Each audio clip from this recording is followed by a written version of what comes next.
Иногда в мой архив попадают материалы, происхождение которых невозможно проверить. Нет документов, нет подтверждений, нет даже уверенности, что описанные события действительно происходили. Некоторые из них обнаруживаются спустя годы после событий, которым посвящены, а некоторые оказываются в архиве раньше, чем становятся известны миру. Меня зовут Элара.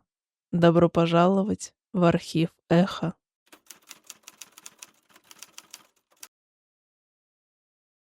Эта история началась в 1993 году.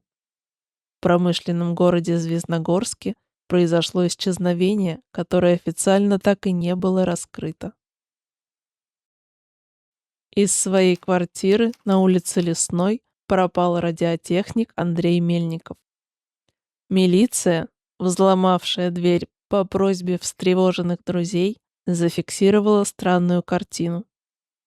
Пропали практически все личные вещи Андрея. Не было обнаружено ни малейших следов борьбы. Мебель стояла на своих местах. На столе стыла недопитая кружка чая. Не осталось даже прощальной записки. Следствие быстро зашло в тупик. Однако спустя несколько месяцев родственники Андрея получили по почте картонную коробку. В ней лежала 21 аудиокассета, несколько страниц рукописных заметок, написанных разными людьми, а также блокнот с журналом радионаблюдений. Отправитель на посылке не был указан. На каждой кассете стояла только дата, выведенная знакомым почерком. Сверху лежал листок, на котором была всего одна надпись от руки: «Передачи не выбрасывать».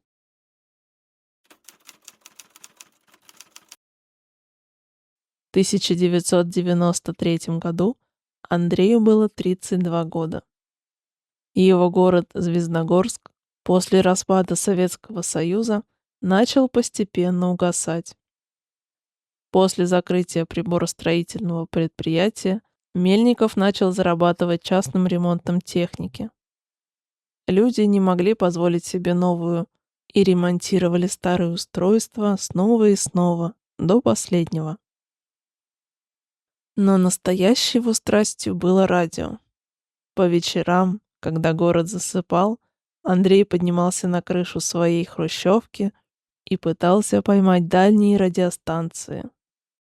Иногда ему удавалось услышать иностранные голоса, иногда переговоры судов, иногда странные коротковолновые передачи неизвестного происхождения. Для него это было чем-то вроде путешествий, единственным способом выбраться из серого, унылого города. В ночь с 11 на 12 сентября Андрей увлекся и сам не заметил, как засиделся дольше обычного. Проверка записи. Так, уже чуть больше 3 ночи. Поймал странную гармонику. Сигнал очень слабый, плавает, пилинг скачет. Источник определить невозможно. Подождите, там кто-то говорит. В его журнале наблюдений за эту ночь осталась короткая сухая запись. 03:17. Неустановленная передача. Мужской голос. Очень слабый сигнал. Источник не определен. На следующий день Андрей рассказал о ночной походке друзьям из местного радиокружка, в котором собирались такие же увлеченные техники. Все сошлись во мнении, что он случайно наткнулся на номерную радиостанцию или обычную служебную волну. Ничего необычного для тех лет. Они были в этом уверены ровно до тех пор, пока передача не повторилась следующей ночью. В то же самое время, с тем же монотонным голосом.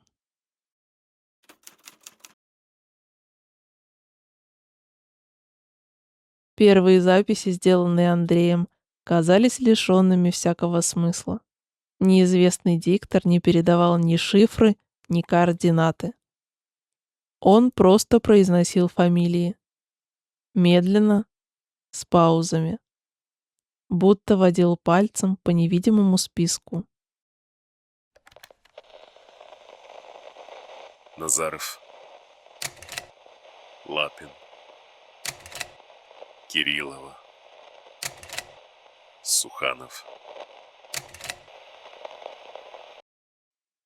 После каждой фамилии слышался короткий щелчок, словно кто-то переключал тумблер. И больше ничего. Через несколько дней к Андрею пришел друг из радиокружка, Виктор. Фамилия Назаров не давала ему покоя.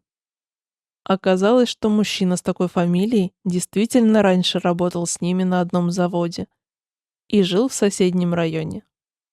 И самое странное, уже несколько дней он официально числился пропавшим без вести. Витя сегодня сказал про Назарова. Это бред. Мало ли Назаровых в стране. Но Лапин... Вчера в местной газете писали, что ищут пенсионера Лапина. Он пропал 3 дня назад. Теперь я буду записывать каждый эфир от начала до конца.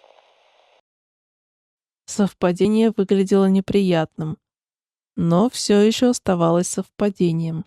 Пары таких случаев было недостаточно, чтобы делать выводы. Поэтому Андрей и Виктор решили проверять списки поэтапно. Они подняли все записи передач за сентябрь и выписали 27 фамилий. Затем несколько недель обзванивали знакомых, просматривали местные газеты и объявления о розыске. К концу месяца удалось установить личности 17 человек.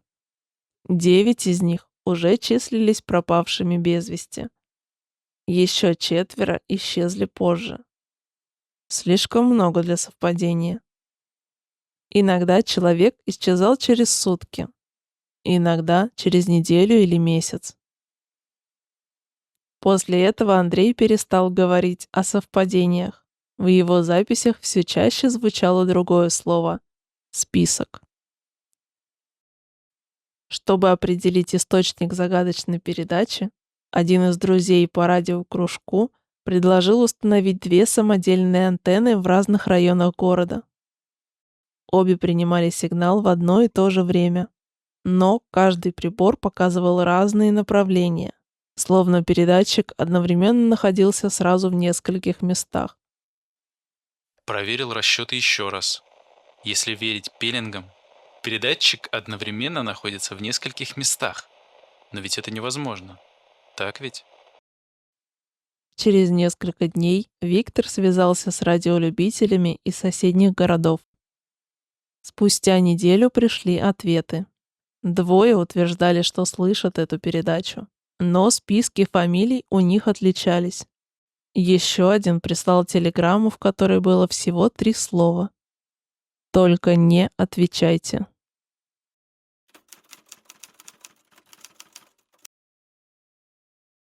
Именно тогда в попытках разгадать природу сигнала появилась еще одна аномалия. Выяснилось, что трансляцию могут слышать далеко не все. И не все одинаково. Однажды ночью 5 человек собрались в тесной комнате Андрея. Ровно в 3:17 передача началась как обычно. Тише! Началось. Слышите? Да, пошла передача. Кажется, Смирнов. Вы издеваетесь? Там один шум. Просто статика. Как шум? Он же четко читает. Вот, Игнатов, щелчок. Андрей, хорош заливать. Приемник не настроен. Крути верньер. Одни помехи. После окончания эфира в комнате разгорелся спор. Люди, сидевшие в полуметре друг от друга, буквально описывали разные реальности. 3 отчетливо слышали фамилии и щелчки. 2 клялись, что из динамика шел только ровный гул пустого эфира. Чтобы доказать свою правоту, Андрей перемотал пленку на магнитофоне, который вел запись напрямую с линии, и нажал кнопку воспроизведения. На магнитной ленте голос присутствовал. Его четко, без искажений, услышали абсолютно все. Даже те двое, кто минутой ранее слышал только шум. В комнате повисла тяжелая тишина. Виктор тогда нервно закурил и мрачно пошутил, что, может, передача сама выбирает слушателей. Никто не засмеялся и не ответил.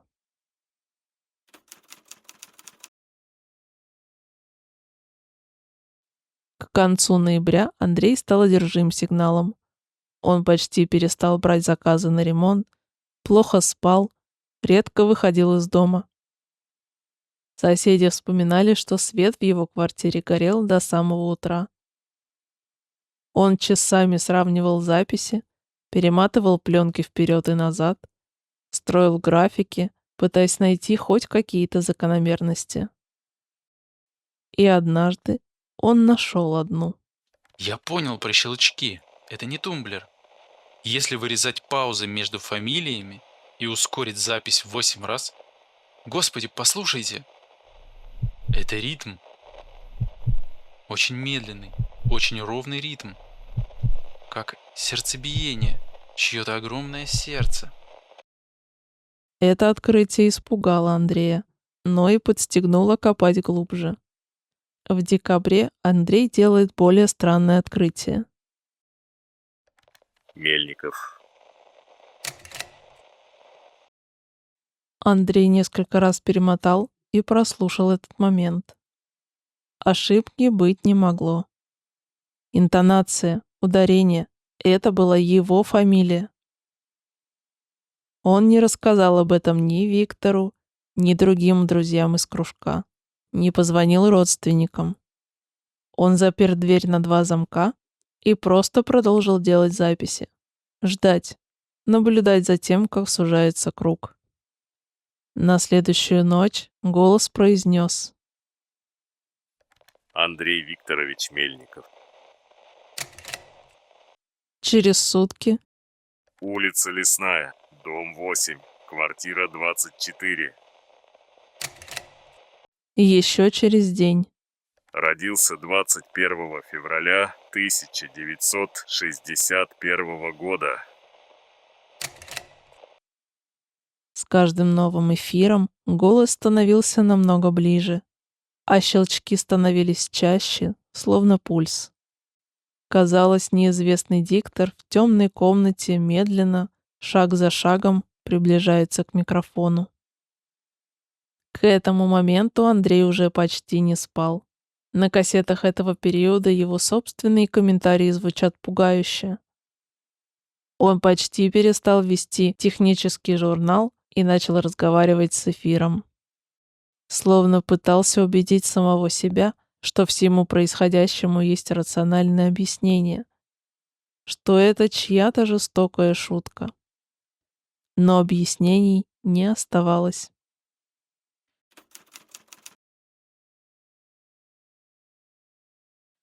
К концу декабря характер передачи изменился окончательно. Красный велосипед возле реки. Откуда? Откуда ты знаешь? Я никому не говорил. Это воспоминание принадлежало исключительно ему. Летом 1973 года злые мальчишки отобрали у него любимый красный велосипед и спрятали в зарослях на берегу реки. Несколько часов в слезах Андрей искал его, боясь возвращаться домой. Об этом случае не знал абсолютно никто. Даже родители думали, что он просто катался до темна.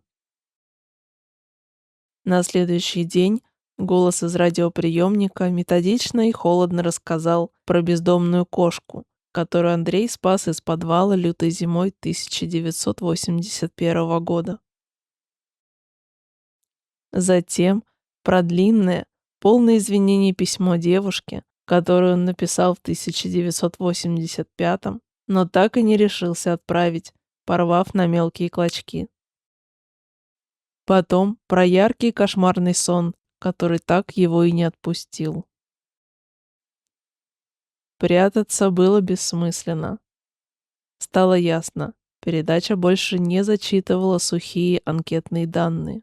Она читала самого человека, выворачивала его наизнанку, страница за страницей, воспоминание за воспоминанием.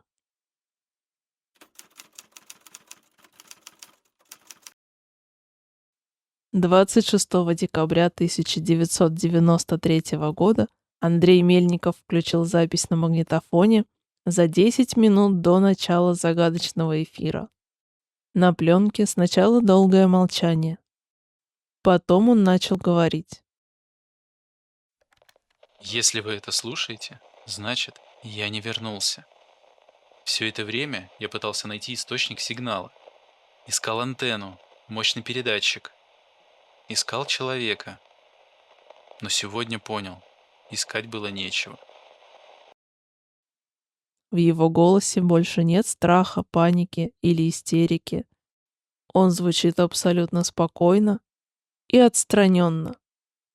Будто человек, который долго решал невыполнимую головоломку и, наконец, смирился с правилами игры.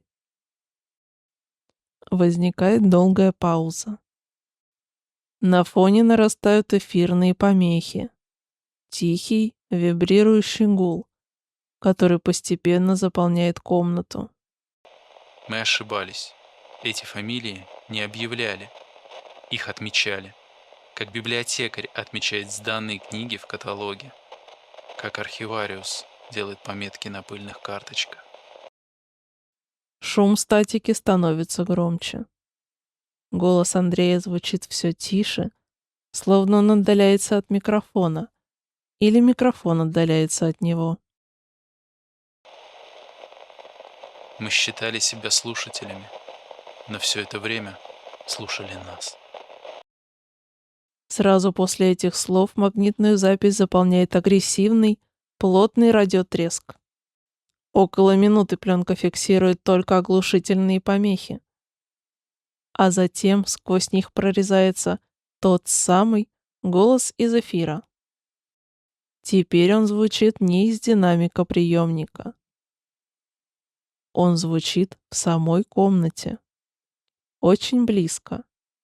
Настолько близко, словно невидимый диктор стоит прямо возле кассетного магнитофона Андрея, склонившись над микрофоном. Он произносит всего одно слово. Записан. Андрея Мельникова больше никто и никогда не видел. Ни его тело, ни следы отъезда, ни билеты на поезд.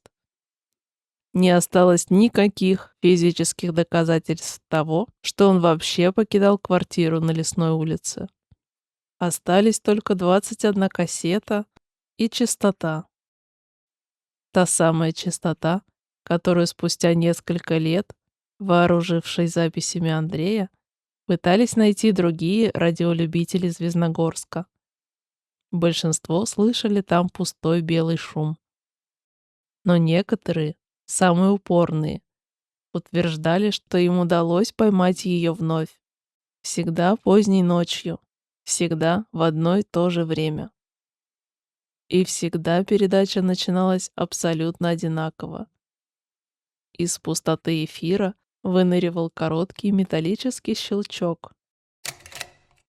Неизвестный голос открывал свой бесконечный список и медленно произносил первую фамилию, затем вторую, третью. Если услышите, не отвечайте. А если бы вы однажды ночью поймали подобную передачу в эфире, вы бы заинтересовались или испугались?